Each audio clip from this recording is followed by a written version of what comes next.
അപ്പൊ നമ്മൾ ഇന്ന് രാവിലെ തന്നെ ഹോസ്പിറ്റലിൽ പോവാണ്. മാളൂട്ടിക്ക് കുറേ ദിവസങ്ങളായിട്ട് മാറി തിരിഞ്ഞ് ജലദോഷം ഒക്കെ വന്നുകൊണ്ടിരിക്കുകയാണ്. അത് കാരണം നമ്മൾ ഒന്നോടെ ഡോക്ടറെ പോയി കാണുവാണ്. അപ്പൊ നമുക്ക് ഹോസ്പിറ്റലിലേക്ക് പോവാം. വീട്ടിലോട്ട് പോവാം. ബാവുക്കാരി രാവിലത്തെ ടോക്കണാണ് കേട്ടോ എടുത്തിരിക്കുന്നത്. നമ്മൾ ബുക്ക് ചെയ്തിട്ടുണ്ട്. അപ്പോൾ ഒന്നാമത്തെ ടോക്കണാണ് നമുക്ക് കിട്ടിയിരിക്കുന്നത്. ഡോക്ടർ ഒരു 9 മണിയൊക്കെ ആകുമ്പോൾ വരുമെന്നാണ് അവർ പറഞ്ഞത്. അപ്പോൾ ഞങ്ങൾ 8:30 ഒരു 8:45 ആകുമ്പോൾ ചെല്ലാൻ പാകത്തിനാണ് വീട്ടിൽ നിന്ന് ഇറങ്ങിയേക്കുന്നത്. ഈ ഒരു സമയം കൊണ്ട് തന്നെ വലിയ തിരക്കുകളും കാര്യങ്ങളും റോട്ടിലും ഇല്ലാത്ത കാരണം പെട്ടെന്ന് എത്തി കേട്ടോ. ഈ കാണുന്നതാണ് നമ്മൾ വരുന്ന ഹോസ്പിറ്റൽ, ബദൽസമ പോളിക്ലിനിക്ക്. ഇവിടുത്തെ ഡോക്ടർ പീഡിയാട്രീഷ്യൻ നമ്മൾ മലയാളീനെ തന്നെയാണ് കാണുന്നത്. ഇവിടെ ഇവരും സ്റ്റാഫും തന്നെ മലയാളീസ് കേട്ടോ. ഡോക്ടേഴ്സ് കുറേ പേരുണ്ട്, ഫിസിഷ്യൻ ആണെങ്കിലും. ഇന്നിപ്പോൾ രാവിലെ തന്നെ ആയതുകൊണ്ട് തന്നെ ഫ്രണ്ടിൽ റിസപ്ഷനിൽ വലിയ തിരക്കില്ല കേട്ടോ. നമ്മൾ വരുമ്പോൾ ഇവിടുന്ന് ടോക്കൺ എടുത്ത് ക്യൂ നിൽക്കണം, അങ്ങനെയാണ്. ഇന്നിപ്പോൾ തിരക്കൊന്നുമില്ല. നമുക്ക് ഡയറക്റ്റ് തന്നെ ചെന്ന് ബുക്ക് ചെയ്താലും നമ്മൾ ടോക്കൺ ഒരു റെസിപ്റ്റ് ഉണ്ട്, അത് മേടിച്ചുകൊണ്ട് വരണം. ഇതാണ് പീഡിയാട്രിക് സെക്ഷൻ. ഇവിടെ നല്ല കളർഫുള്ളായിട്ട് പിക്ചേഴ്സൊക്കെ ഉണ്ട്. പിന്നെ TV ഉണ്ട്, അതിൽ കാർട്ടൂണാണ് വെച്ചിരിക്കുന്നത്. 3 ഡോക്ടേഴ്സാട്ടോ ഉള്ളത്, 2 മലയാളീസും ഒരെണ്ണം വേറെ ആട്ടോ. പിന്നെ അതിൻ്റെ ഓപ്പോസിറ്റ് തന്നെയായിട്ട് ഈ ഭാഗത്ത് ദന്തലിൻ്റെ ഡിപ്പാർട്ട്മെൻറ്റാണ്. ഇപ്പോൾ പീഡിയാട്രിക് സെക്ഷൻ ഇപ്പോഴാണ്. ഡോക്ടർ വന്നിട്ടില്ല, വേറെ ആളുകളും വന്നിട്ടില്ല.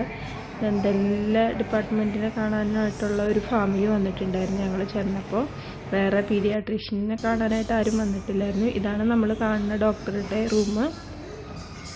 ഉണ്ട് ഇവിടെ കുട്ടികൾക്ക് കളിക്കാനായിട്ടുള്ള ഇങ്ങനെ ടോയ്സൊക്കെ ഉണ്ട് കേട്ടോ. വൈകുന്നേരമൊക്കെ ആണെങ്കിൽ നല്ല തിരക്കായിരിക്കും. നമ്മൾ ഡോക്ടറെ കണ്ടു. മാളുവിന് അലർജിയുടെ ആണോന്ന് ഡൗട്ട് അടിച്ചു. അപ്പം ബ്ലഡ് ടെസ്റ്റ് ചെയ്യാൻ തന്നെ കാണിച്ചു കൊടുത്തോളൂ. മാളുവിന് കുത്തി ബ്ലഡ് എടുത്തു. സന്തോഷമായി പോകട്ടല്ലേ.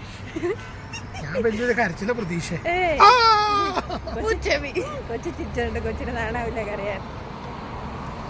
പിന്നെ നമ്മള് സമയം എടുക്കും, 1 മണിക്കൂർ എടുക്കും. അവിടെ ഇരിക്കാനുള്ള മടിയും കൊണ്ട് ഞങ്ങൾ പുറത്തേക്കടെ വെറുതെ ഇങ്ങനെ നടക്കാൻ ഇറങ്ങി. 1 മണിക്കൂർ കഴിയുമ്പോൾ റിസൾട്ട് കിട്ടും. അലർജി ആണെങ്കിൽ മാളുവിൻ്റെ മരുന്നെടുക്കണം.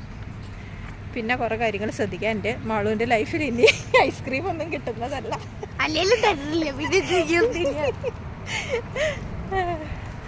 അപ്പൊ ഞങ്ങൾ ഇവിടെ കൂടെ വെറുതെ നടക്കുകയാണ്. നടക്കാൻ പറഞ്ഞിട്ട് വണ്ടിയിൽ ഇട്ടിട്ടില്ല, കയറുന്നില്ല. അപ്പൊ നമ്മൾ ഡോക്ടറെ കണ്ടു കഴിഞ്ഞു കേട്ടോ. മാളുവിന്റെ ബ്ലഡ് റിസൾട്ടൊക്കെ കിട്ടി. കുഴപ്പമൊന്നുമില്ല, ഇൻഫെക്ഷനൊന്നുമില്ല. പക്ഷെ ചെറിയ എന്തോ പ്രശ്നമുണ്ട്. പ്രശ്നമെന്ന് വെച്ചാൽ കണ്ടിന്യൂസ് ആയിട്ട് വരുന്ന കാരണം വൈറലായിട്ട് ഉള്ള ബുദ്ധിമുട്ടുണ്ട്. അതുകൊണ്ട് തന്നെ 1 മാസത്തേക്കുള്ള മരുന്ന് തന്നു, ഫോളോ അപ്പ് ചെയ്യണം എന്ന് പറഞ്ഞു. എന്താണ് അലർജിക്ക് ആയിട്ടായിട്ടുള്ളതെന്ന് പറഞ്ഞ് അലർജി എന്താണെന്ന് കണ്ടുപിടിക്കണം. അപ്പം അങ്ങനെയൊക്കെയാണ് ഡോക്ടർ പറഞ്ഞേക്കുന്നത്. അപ്പോൾ കുറച്ച് മരുന്നൊക്കെ തന്നിട്ടുണ്ട്. മാള് ഇൻഹലർ കൊടുത്തിട്ടുണ്ട് മാളുവിന്. അപ്പം അതിനെക്കുറിച്ച് വായിച്ചുകൊണ്ടിരിക്കുകയാണ്. മാളുവിൻ്റെ ഇൻഹലർ കാണിച്ചു കൊടുത്ത്.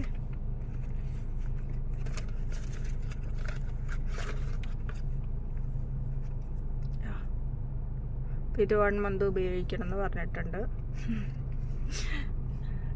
അപ്പം അതൊക്കെയാണ് ഡോക്ടർ പറഞ്ഞത്. അപ്പോൾ ഫ്രണ്ട്സ്, നമ്മൾ ആശുപത്രിയിലൊക്കെ പോയിട്ട് വന്നു. മാളുവിന് 1 മാസത്തേക്ക് മരുന്നൊക്കെ കഴിക്കാനുണ്ട്. കുറേ നാളായിട്ട് നമ്മൾ മരുന്നൊന്നും കഴിക്കാതെ ഇങ്ങനെ കുറച്ച് മരുന്ന് ഡോക്ടറെ കാണും, ഇടയ്ക്ക് ഡോക്ടറെ കാണും. കുറച്ചൊക്കെ നമ്മൾ ആവിയൊക്കെ പിടിച്ച് അഡ്ജസ്റ്റ് ഒക്കെ ചെയ്ത് നോക്കി. പക്ഷേ ഇപ്രാവശ്യത്തെ മാളുവിന് മാറിയില്ല. അതുകൊണ്ട് ഇപ്രാവശ്യം ബ്ലഡ് ടെസ്റ്റൊക്കെ ചെയ്ത് നോക്കി. ഇപ്പോൾ കുഴപ്പമൊന്നുമില്ല. പക്ഷേ ഡോക്ടർ പറയണേ ആദ്യം വന്ന ആ ഒരു ഇൻഫെക്ഷൻ്റെ വൈറസ് ഉണ്ട്, അത് മാറണമെങ്കിൽ കണ്ടിന്യൂസ് മരുന്ന് കഴിക്കണം എന്ന് പറഞ്ഞു. 1 മന്ത് ഉണ്ട്. അപ്പോൾ അത് കഴിച്ച് ഫോളോ അപ്പ് ചെയ്യണം എന്നാണ് പറഞ്ഞിരിക്കുന്നത്. അവന് ഇന്നത്തെ വീഡിയോ നമ്മുടെ ഒരു ആശുപത്രി വീഡിയോ ആയിരുന്നു. അപ്പോൾ ഇന്നത്തെ വീഡിയോ ഇത്രയേ ഉള്ളൂ. Bye bye. Thanks for watching. Bye bye.